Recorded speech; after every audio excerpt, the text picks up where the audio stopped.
नमस्कार, मी डॉक्टर माधव कुलकर्णी. मी orthopaedic surgeon, 40 district Jalgaon. गेल्या 35 वर्षापासून मी प्रॅक्टिस करतो. फ्रॅक्चर ऍक्सिडेंट या व्यतिरिक्त ऑस्टिओपोरोसिस हा एक कॉमन आजार आहे जो सिनियर सिटीजन मध्ये आणि आता यंग पीपलमध्ये देखील हा बऱ्यापैकी आढळतो. लोकांचा असा एक गैरसमज असतो की जवळ कॅल्शियमची गोळी घेतली की ऑस्टिओपोरोसिस आजार कमी होतो. पण नॅचरल कॅल्शियम जे तुमच्या डाएट मध्ये असतं ते खूप आवश्यक आहे.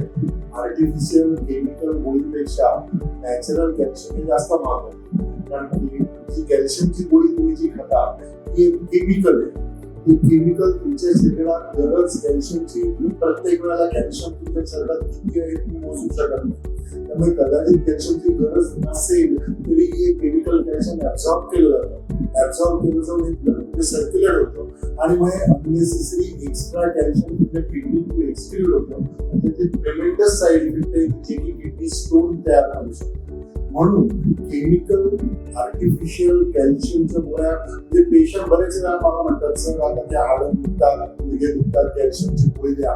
किंवा मी त्यांना हेच प्रोव्होकेट करत असतो की तुम्ही नॅचरल जे कॅल्शियम सोर्सेस नॉनव्हेज मध्ये भरपूर आहे, पण व्हेजिटेरियन फूड आणि विशेषतः फळं जी की तुम्हाला पांढरी फळं दिसतात म्हणजे सीताफळ आहे, पेरू आहे, केळी आहे, त्याच्यात कॅल्शियमचं प्रमाण भरपूर आहे. तुम्ही फळं आणि इतर हिरव्या पालेभाज्या, भाजी असं जर हात ठेवा तर तुम्हाला नॅचरल कॅल्शियम भरपूर मिळतं. म्हणून मी असं प्रोव्होकेट करतो की तुम्ही केमिकल कॅल्शियमच्या गोळ्या खाण्यापेक्षा नॅचरल कॅल्शियमचा ऍडव्हान्टेज असा आहे की तुमच्या शरीराला गरज नसेल तर हे कॅल्शियम ऍब्सॉर्ब होत नाही आणि ते फिसिस एक्सक्रीट केलं जातं.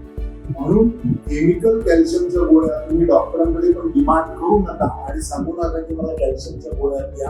कारण त्या जितक्या त्या चांगल्या वाटतात ते दुधारी शस्त्र आहे, जितक्या त्या चांगल्या वाटतात तितक्याच त्या हार्मफुल आहेत.